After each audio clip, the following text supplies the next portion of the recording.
اعوذ باللہ من الشیطان الرجیم بسم اللہ الرحمن الرحیم الذین اذا اصابتهم مصیبہ قالوا انا للہ و انا الیہ راجعون صدق اللہ العظیم رب اشرح لی صدری ویسر لی امری واحلل عقدۃ من لسانی یفقہوا قولی رب یسر ولا تعسر وتمم بالخیر آمین یا رب العالمین۔ آج کے سبق میں ہم انشاءاللہ تعالیٰ سورۃ البقرہ کی آیت نمبر 156 کو گرامیٹیکلی انالائز کریں گے۔ آیت آپ سکرین پہ لکھی ہوئی دیکھ رہے ہیں، تو چلتے ہیں اس آیت میں استعمال ہونے والے پہلے جملے کی طرف۔ جی سکرین پہ لکھا ہوا آپ دیکھ رہے ہیں کہ الذین اذا اصابتهم مصیبہ، اس کو ہم انالائز کرتے ہیں اور دیکھتے ہیں کہ یہ جملہ بنتا بھی ہے یا نہیں بنتا۔ الذین جیسا کہ ہم جانتے ہیں اسم الموصول ہے، اور اسم الموصول اپنے صلے کے ساتھ مل کر ہی کچھ نہ کچھ بنتا ہے، خالی اسم الموصول جو ہے اس کی کوئی حیثیت نہیں ہوتی۔ تو الذین یہ اسم الموصول ہے، اور اس کا صلہ جو آگے آ رہا ہے وہ آ رہا ہے اذا سے شروع ہو رہا ہے۔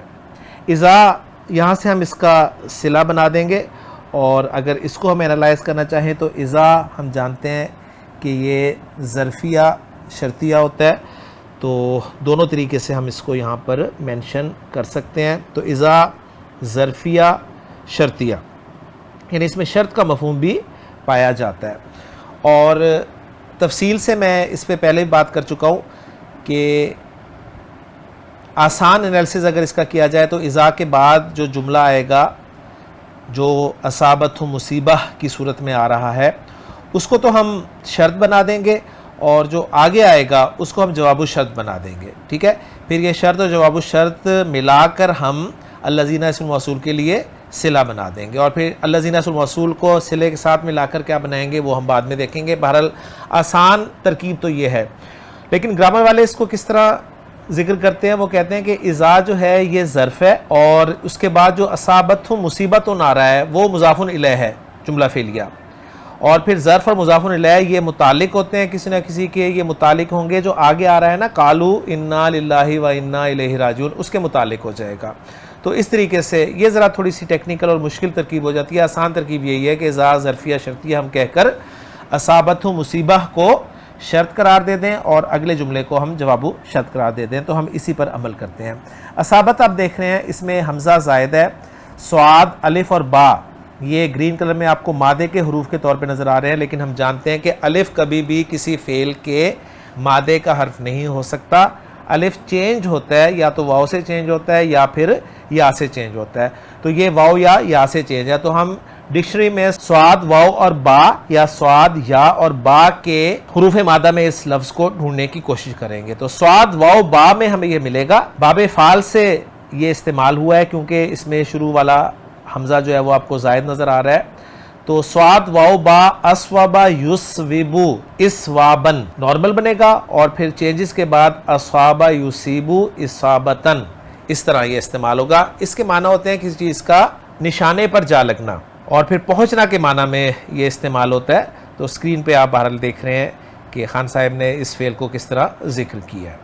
سیغہ ہے یہ اصابت، چوتھا سیغہ ہے اصابہ، اصابا، اصابو، اصابت، واحد مؤنث غائب کا سیغہ ہے، تا اس میں علامت تانیث ہے، اور ہیا کی ضمیر جو ہے اس کا فاعل ہے اگر فاعل آگے نہ آ رہا ہو، لیکن جیسے ہی ہم آگے نظر ڈالیں گے تو ہمیں مصیبہ کی صورت میں ایک مرفوع اسم نظر آ رہا ہے جو کہ اس کا فاعل بن سکتا ہے۔ بہرحال اصابہ کو ہم یہاں پر فعل ڈکلیئر کر دیں گے، اور مصیبہ جو ہے یہ اس کا ہم فاعل بنا دیں گے، اور لفظی ترجمہ اس کا کریں گے اصابت مصیبتن، کوئی مصیبت پہنچی، لفظی ترجمہ کوئی مصیبت پہنچی یا ایک مصیبت پہنچی۔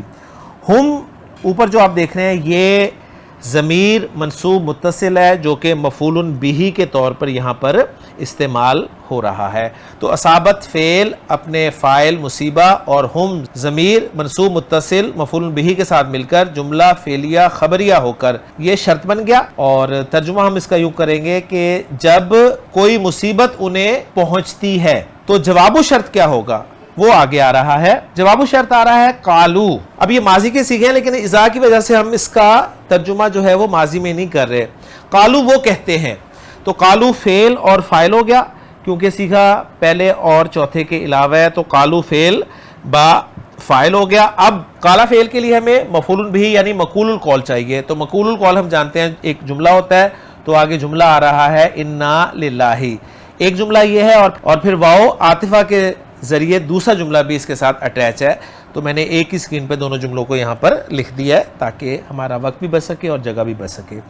تو جو جملہ آ رہا ہے جسے ہم قالو فعل کے لیے مقول القول یا مفعول بھی کہیں گے, وہ انا حرف از حروف مشبہ بالفعل اور اس کے اسم کا مجموعہ ہے. یہاں پر انا جو آپ دیکھ رہے ہیں یہ اصل میں انا نا تھا اور ایک نون کو حذف کر دیا گیا, تو انا آپ کا حرف از حروف مشبہ بالفعل ہو گیا اور نا ضمیر منصوب متصل اس کا اسم ہو گیا. تو ہم کہیں گے انا حرف از حروف مشبہ بالفعل مع اسم یعنی اپنے اسم کے ساتھ.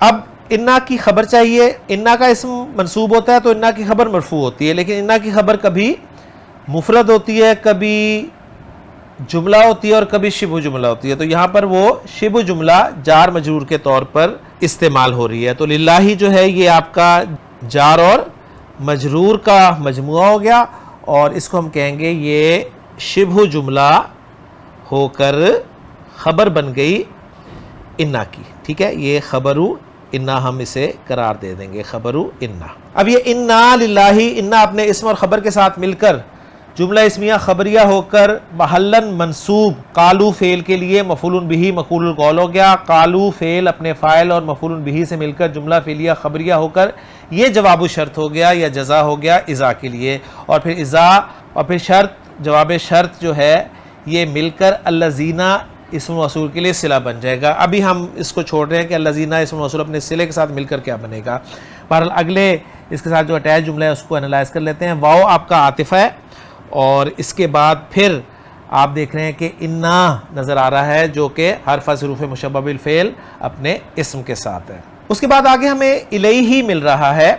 الیہ ہم خبر بنا دیتے اگر ہمیں آگے راجعون مرفوع اسم نظر نہ آ رہا ہوتا.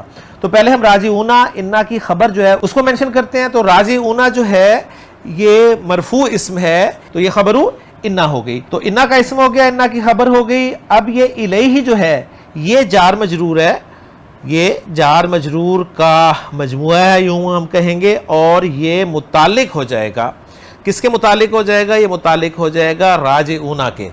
ٹھیک ہے, تو ہم اسے متعلق کے خبر قرار دے دیں گے. راجعون جو ہے چونکہ اسم الفاعل ہے اور ہم جانتے ہیں کہ جار مجرور جن 8 چیزوں کے متعلق ہو سکتا ہے اس میں ایک اسم الفاعل بھی ہے. تو اس کو ہم انالائز اس طرح کریں گے کہ انا اپنے اسم اور اپنی خبر کے ساتھ مل کر. ٹھیک ہے, اب الہی جو ہے وہ متعلق ہے راجعون کے. انا اپنے اسم اور خبر کے ساتھ مل کر جملہ اسمیہ خبریہ ہو کر معطوف ہو گیا, اور معطوف علیہ کیا ہے؟ انا للہ. معطوف علیہ اپنے معطوف سے مل کر یہ مفعول بہ ہو گیا قالو فعل کے لیے, اور قالو فعل اپنے فاعل اور مفعول بہ سے مل کر جملہ فعلیہ خبریہ ہو کر جزا یا جواب شرط ہو گیا. شرط اپنی جزا کے ساتھ مل کر صلۃ الموصول ہو گیا الذین اسم الموصول کے لیے, اور الذین اسم الموصول اپنے صلے کے ساتھ مل کر یہ بن جائے گا صفت. کس کی صفت؟ جو پچھلی آیت میں تھا نا, الصابرین یعنی بشر الصابرین, آپ خوشخبری دے دیجئے صبر کرنے والوں کو. وہ صبر کرنے والے کون ہیں؟ ان کی صفت آ رہی ہے کہ الذین اذا اصابتہم مصیبہ, یہ وہ لوگ ہیں جو جب انہیں کوئی مصیبت پہنچتی ہے قالو تو کہتے ہیں انا للہ, ہم تو اللہ کے ہیں, وَإِنَّا إِلَيْهِ راجعون, اور ہم اسی کی طرف لوٹ کر جانے والے ہیں. تو الحمدللہ جی آیت ہماری 156 نمبر سورۃ البقرہ کی مکمل ہو گئی ہے. آسان انالیسس تھا, کوئی مشکل نہیں تھا. میں امید کرتا ہوں کہ ایک آدھ مرتبہ کرنے سے آپ اس کو انشاءاللہ تعالیٰ کور کر لیں گے. تو اب چلتے ہیں جی اس آیت کے اتھینٹک ترجمے کی طرف.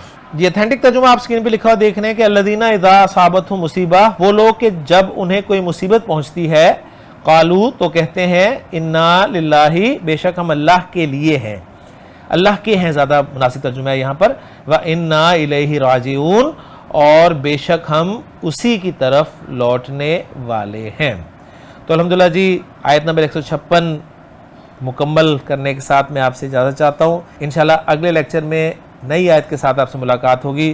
سبحانک اللہم و بحمدک, اشہد ان لا الہ الا انت, استغفرک و اتوب الیک.